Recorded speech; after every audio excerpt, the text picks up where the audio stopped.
Things like that. That's not. Things like that kind of just happen sometimes. It's not like I was just sitting there thinking about it as I ran up the floor, and I thought it was a good opportunity to, put the ball in a position that Rozier couldn't, get to it, and thought it should have been an and one, but I don't want to speak about that.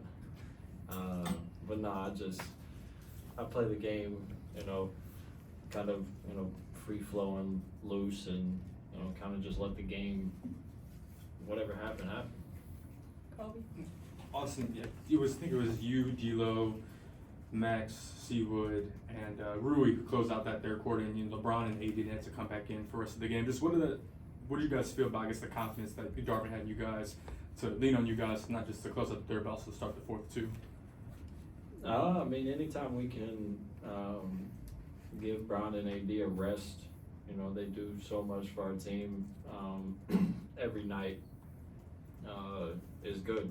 And, I thought with those five on the court, we were playing good basketball, we were making the right play, defense was competing, Seawood was, I don't know how many rebounds he had, I'm not quick enough to look, but, he had, a lot of, possessions where he was fighting in the post, on shots and getting his, hand on rebounds, and I don't know if they give them to him, but, those are big plays for us to, he might not get the rebound with someone else, and we just played good as a unit and gave those guys, some time to, relax. Austin, do you know who Pre-Beverage is? Come on. I'm just checking to be sure, man. What's it like to have AD behind you guys on defense? What does that mean for this defense?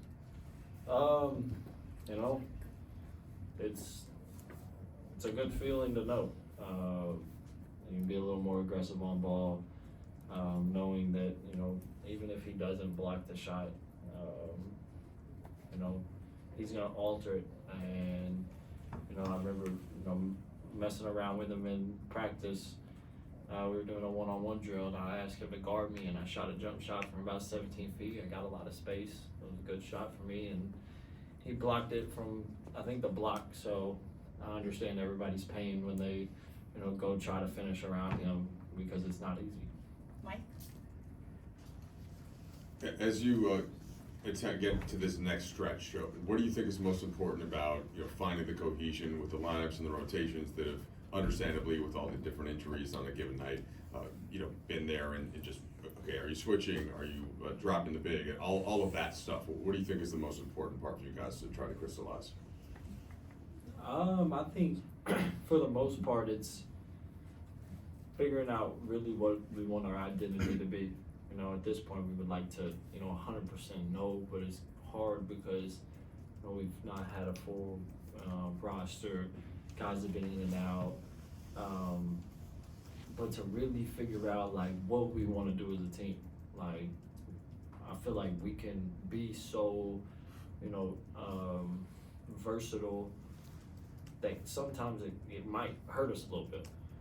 Because, if we stick to one thing and just get really, really good at that one thing and then expand from that, I think we'll become, a huge problem. Like I said the other night, I, believe that every time we step on the court that, we can beat anybody we play.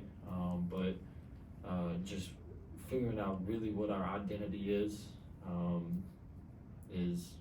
in my opinion, the main thing, because we can be so good when we figure that out.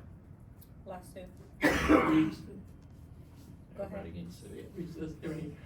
In that third quarter, that's when things really opened up. Team scored 41 points. Was that third quarter how you view this team finding success moving forward? Yeah, I mean, starting quarters better is obviously a good thing. You want to start quarters really good to, give the team momentum for, the first part of the game, and then obviously coming out of the third quarter. You always kind of think of back, or I do, to when Golden State was, so good, the third quarter was theirs. That was the quarter that they could be down 5 at half, but they were going to be up 10 to end the third. And then after that, just compete after that. So I think Brian coming out in the third quarter and being super aggressive you know, kind of set that tone. And, you know, everybody after that, obviously AD's being AD, and everybody after that is, you know, kind of just, you know, follows that lead. Last question, Daniel. Hey Austin, obviously you and D'Lo have played together a lot going back to last season, but how much does the focus change when it's you two leading like a bench unit as opposed to being in the starting lineup alongside LeBron and AD? I mean, for me, you know, I've been coming off the bench, so it's not really anything new to me.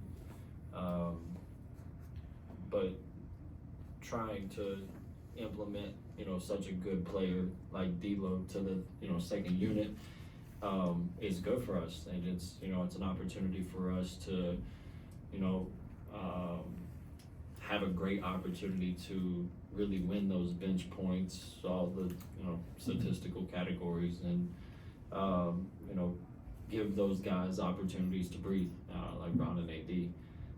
But like you said, you know, we played alongside each other last year, went to the Western Conference Finals, and felt like we, you know, competed at a high level, and, you know, hopefully we can continue to do that. And you know, at the end of the day, the main thing is to win basketball games, and, you know, that's all that anybody really cares about.